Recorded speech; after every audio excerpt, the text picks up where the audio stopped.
Shalom, senang sekali jumpa kembali dalam ibadah hari Minggu. Saya berharap Bapak Ibu semua dalam keadaan sehat dan tetap semangat. Mari kita berdoa. Tuhan, terima kasih anugerah, kemurahan, pemeliharaan sampai dengan hari ini.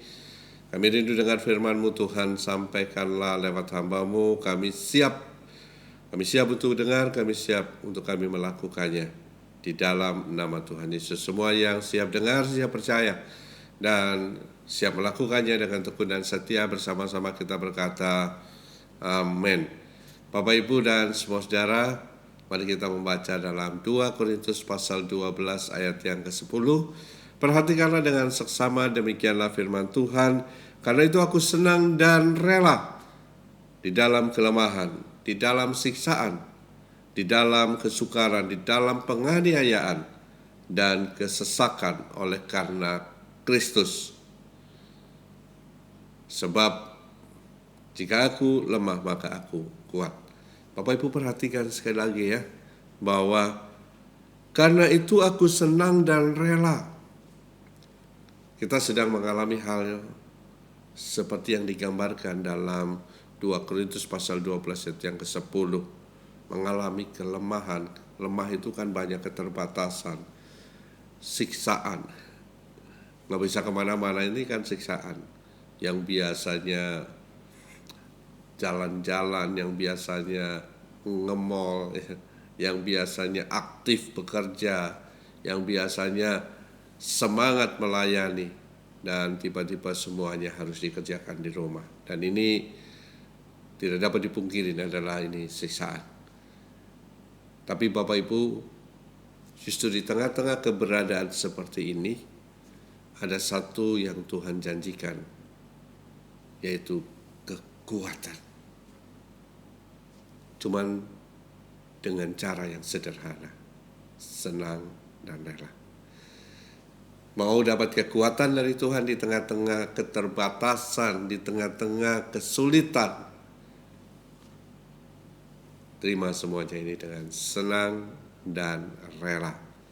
Senang dan rela. Berpikir dengan baik. Senang dan rela menerima semuanya ini. Jangan ada umpat, jangan ada kekesalan sedikit pun. Enjoy saja ya. Senang dan rela menerima ini semuanya. Dan ketika itu ada dalam kehidupan Bapak Ibu kekuatan. Dan kekuatan akan menjadi bagian bagi Bapak Ibu semuanya. Kekuatan apakah yang dialami Rasul Paulus ketika ia senang dan rela menerima seperti ini? Dan kekuatan yang sama juga akan menjadi bagian ketika kita juga melakukannya. Menerima semua keberadaan kita dengan senang dan rela.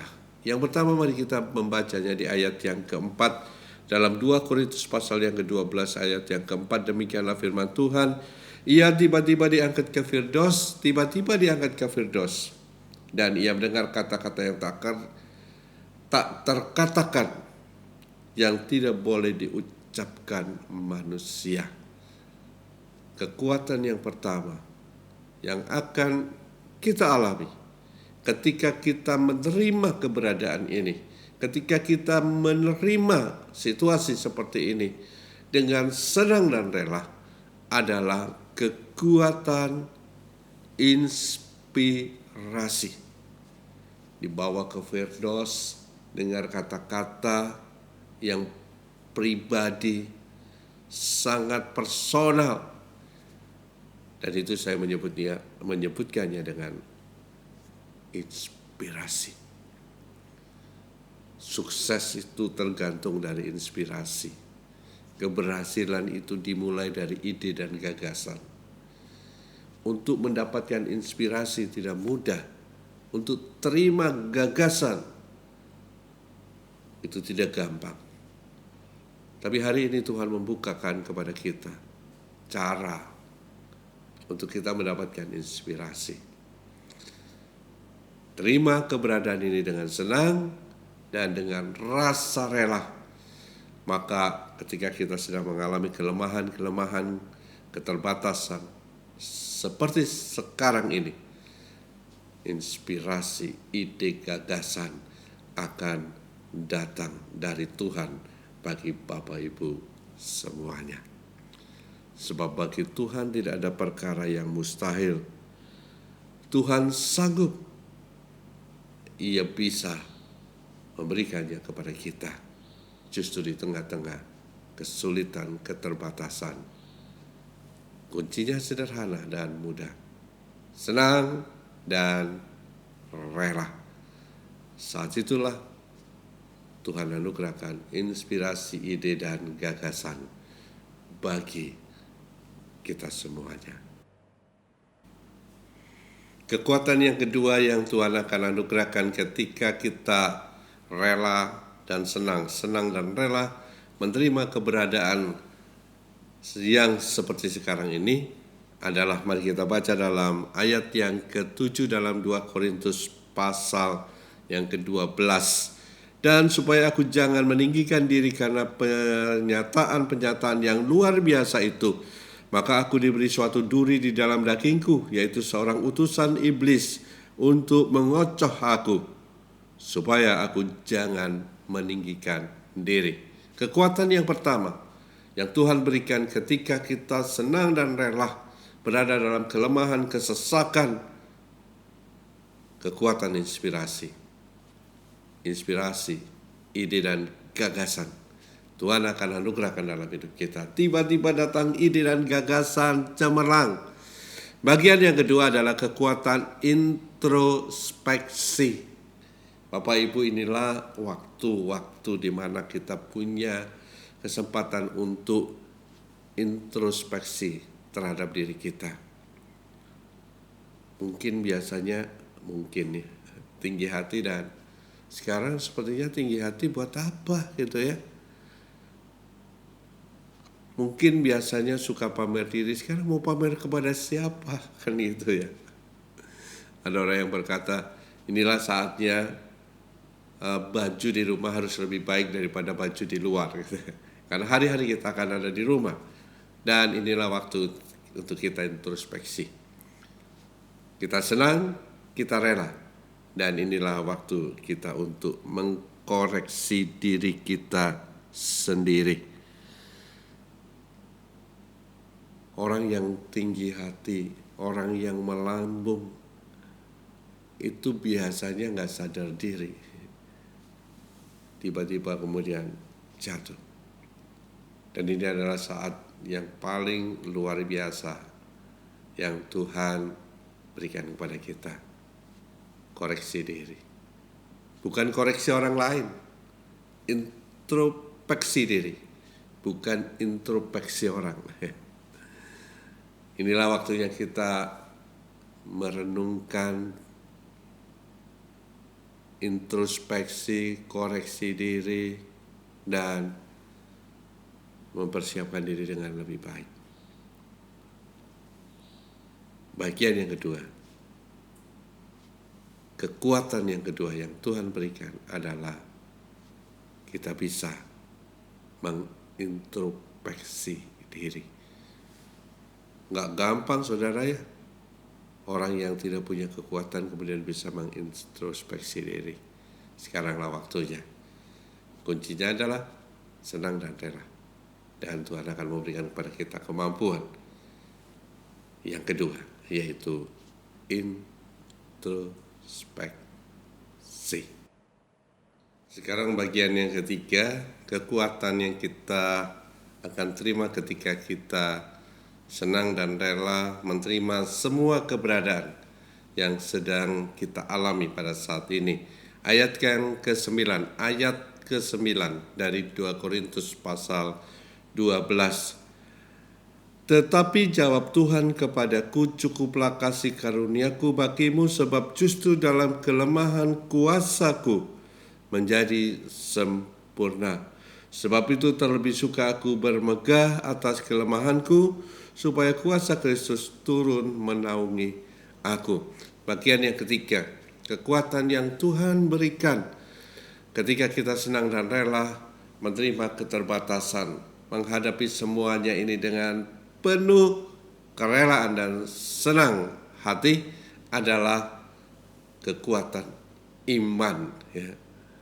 Iman ini penting Bapak Ibu dan semua saudara, sebab ketika nanti Tuhan datang kali yang kedua, yang pertama Tuhan cari adalah adakah iman, masihkah iman itu ada dalam kehidupan kita. Bukan yang lain yang dicari, tapi yang dicari adalah iman. Iman itu subur bertumbuh ketika orang berada dalam kelemahan. Ada yang tanya, Pak gimana caranya berdoa? Saya berkata gampang caranya berdoa. Saya nggak bisa berdoa. Saya bilang naiklah pesawat kecil yang isinya hanya 4 orang atau 5 orang dan terbanglah ke atas. Maka di atas kamu akan berdoa. Kapan iman saya bertumbuh? Ketika kita sedang berada dalam pesawat dan kemudian pesawat itu mengalami goncangan yang sangat kuat. Disitulah kita berseru-seru kepada Tuhan.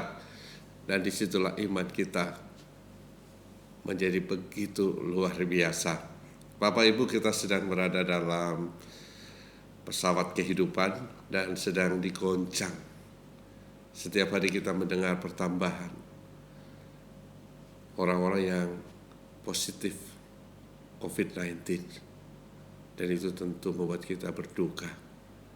Di sisi lain, kita juga mengalami kegoncangan. Tapi mari kita terima semuanya dengan senang dan rela di dalam Kristus Yesus. Maka iman akan tumbuh dan bertumbuh. Dan Tuhan berkata, justru di dalam kelemahanku, kuasaku menjadi sempurna. Kata penting yang harus kita pegang dan lakukan adalah di dalam menghadapi situasi sekarang ini, terima dengan senang dan hati yang penuh dengan kerelaan. Bagian yang keempat di ayat yang ke-10, 2 Korintus pasal 12.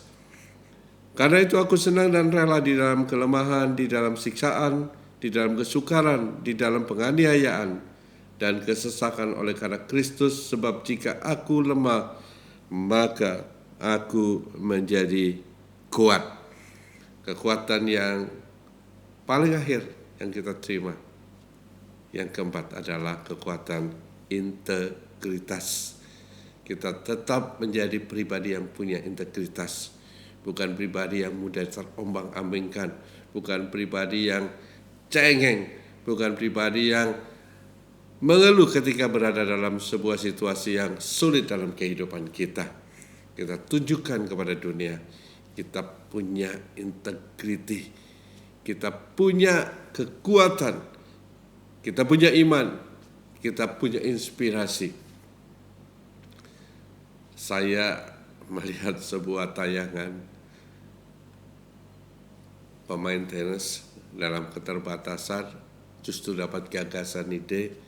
Dia bermain di atap gedung dengan lawan mainnya yang berada di gedung di sebelah. Mereka tetap bisa bermain, dan itu kemudian menjadi inspirasi banyak orang. Yang penting adalah senang, rela. Tuhan akan berikan kepada kita kekuatan, inspirasi, ide, gagasan. Bapak Ibu, jangan kaget nanti tiba-tiba dapat ide, dapat gagasan. Kalau kau senang, gagasan itu akan datang, rela, maka ide-ide itu akan muncul dalam kehidupanmu. Yang kedua, introspeksi diri. Apa-apalah introspeksi ya buat diri kita. Ini kesempatan yang luar biasa. Iman akan terus Tuhan tambahkan. Kita makin bergantung, kita makin berharap hanya kepada Dia, dan kita akan menjadi pribadi yang punya integriti.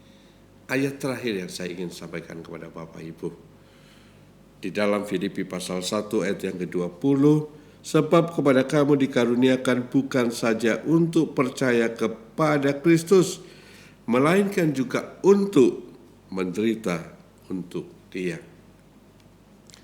Biasanya orang berkata karunia itu yang hebat-hebat gitu ya. tumpang tangan orang sembuh, ya, apalagi doain orang yang punya persoalannya dibukakan jalan, yang dahsyat gitu ya. Tapi Tuhan juga ingatkan ada karunia yang Tuhan berikan kepada semua orang yang percaya, karunia untuk ikut menderita, senang dan rela menghadapi berbagai pergumulan. Senang dan rela ketika kita sedang berada dalam keadaan seperti ini. Justru di saat seperti inilah Tuhan akan memberikan kekuatan, inspirasi, introspeksi, iman yang semakin tangguh, dan hidup yang penuh dengan integritas bagi Tuhan dan bagi sesama, bagi keluarga dan bagi orang-orang yang ada di sekitar kehidupan kita. Tuhan kiranya memberkati Bapak Ibu semuanya. Mari kita semua berdoa. Bapa di surga, berkati umat-Mu, keluarga demi keluarga, pribadi demi pribadi. Berkati mereka, kesehatan, lindungi, kebutuhan mereka cukupkan, harapan, cita-cita mereka Tuhan wujudkan, kebutuhan mereka Tuhan sediakan. Terima kasih. Kami juga berdoa buat bangsa negara kami, para pemimpin kami, Tuhan, hikmat-Mu ada pada mereka. Kami juga berdoa buat seluruh rakyat Indonesia, berkati kesehatannya, kekuatan, kecukupannya Tuhan, Engkau menyediakannya. Terima kasih para dokter yang sedang bekerja di garis terdepan dengan para suster dan semua relawan. Tuhan, Engkau memberikan kekuatan. Keluarga-keluarga yang keluarganya sedang sakit, hiburkan dan sembuhkanlah Tuhan. Terima kasih. Tanah pertanian ladang berkatilah, dan seluruh keberadaan bumi Indonesia Tuhan Kau memberkatinya. Terima kasih Bapak Ibu dan saudara, mari angkat kedua tangan, tengadahkanlah ke atas, angkatlah wajahmu, dan lihatlah Tuhan yang menghadapkan wajahnya, dengan wajahnya ia menyinari engkau dengan damai dan sejahtera. Dia Immanuel, Tuhan yang tidak pernah meninggalkan kita semuanya. Karena itu tetap kuat, senang dan rela menghadapi segala sesuatu yang Tuhan izinkan terjadi dalam kehidupan kita semuanya. Sekarang terimalah berkat kasih dari Allah Bapa, anugerah Kristus Yesus, tuntunan penyertaan, pertolongan, penghiburan dari Roh Kudus menjadi bagian dalam sepanjang kehidupan kita sekarang ini, sampai Maranatha, sampai kekal selamanya, dalam nama Tuhan Yesus. Semua yang percaya terima berkat ini, bersama-sama kita berkata, amin.